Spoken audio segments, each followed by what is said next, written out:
ان کی طرف سے ایک سوال ہے. سورت الصفات میں آیا ہے آیت نمبر 131. الصفات الصفات صافات صافات. صافات ہاں جی.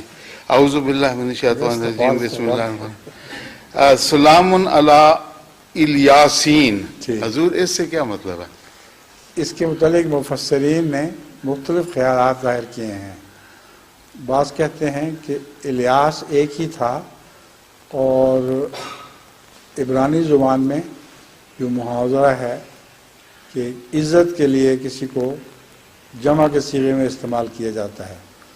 جس طرح رسول اللہ علیہ وسلم کی متعلق بائبل میں پیش گوئی تھی محمدین آئے گا، ہاں جی. یعنی بہت قابل عزت رسول محمد ہوگا. جی. تو یہ عبرانی محاورہ قرآن کریم نے بھی الیاس کے متعلق استعمال کیا ہے. بعض مفسرین کا یہ خیال ہے، اور بعض کہتے ہیں کہ الیاس نام کے 3 نبی تھے، جی. اور الگ الگ 3 تھے. چونکہ وہ جمع بن جاتے ہیں اس لیے الیاسین کا لفظ استعمال کیا گیا ہے. جی. ٹھیک ہے. جی. حضور یہ مختلف مقامات پر تشریف لائے تھے؟ یہ پتہ نہیں، ان کو پتہ ہی کچھ نہیں. تو جی. ہمیں تو ایک ہی الیاس کا پتہ ہے، باقی الیاسوں میں کچھ پتہ نہیں. جی. جی.